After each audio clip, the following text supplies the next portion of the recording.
And our expert Sally Cunningham joins us now live in Amherst. Good morning, Sally, and where are you today? That looks absolutely beautiful.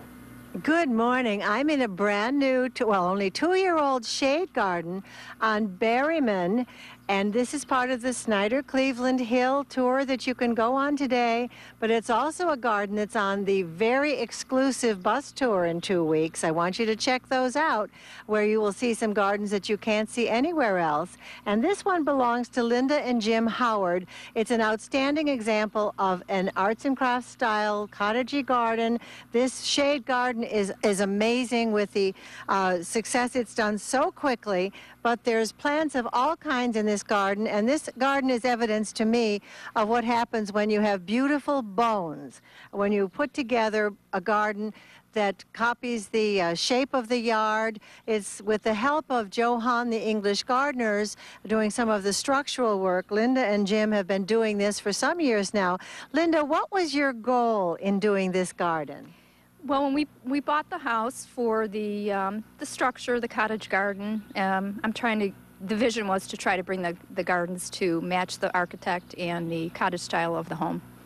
She's done an outstanding job with the plant selection, too. We'll see in this garden shade examples, sun-loving examples.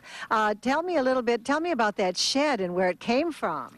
Well, when we moved in, the shed was kind of raw, so I envisioned something cute. So I've planted a lot of fluffy perennials, pinks and yellows and purples, and try to make it kind of cute. And her garden is beautiful. Let's walk over on the other side then. And I want to tell all of you, there's a couple of tours you can do today. You can go to the Hamburg Garden Walk today, so go to the Hamburg Village, or the Snyder-Cleveland Hill area. And there's many, many gardens, so I want to know you're going to be very busy during the next couple weeks. There's lots of gardens to see. There's the open gardens on Thursdays and Fridays, and they're not always the same as what you can see on the walks.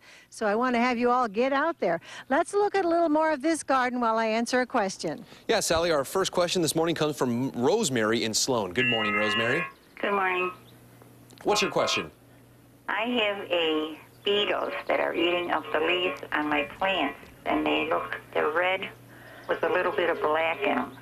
Right. I don't know how to get rid of them.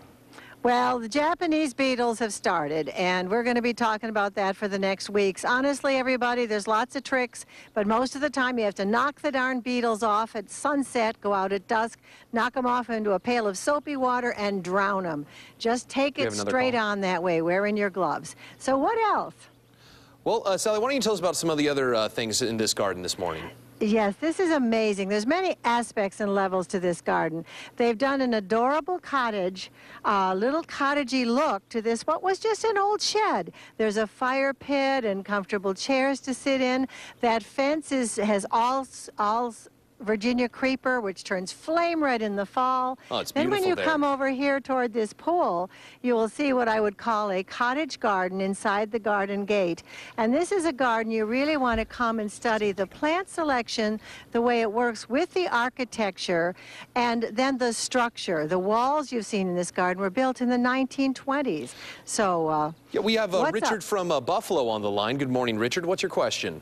Good morning, Sally. I have 3 African violet plants. When I bought them, they were all in bloom. I've given them fertilizer, and I can't get them to rebloom. How do I do it?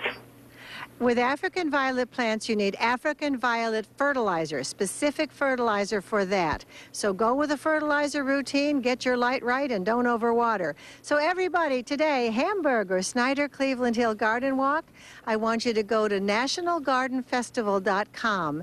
Pick your bus tours, which are going to fill up quickly now. Get on a bus tour, prepare your walks. This is the summer to make the most of gardening in Western New York. We have a lot to be proud of, and thanks to the National Garden Festival for all of this, and thanks to Linda and Jim Howard. Hey, thank you very much, Sally. Always wonderful and beautiful things to see this morning.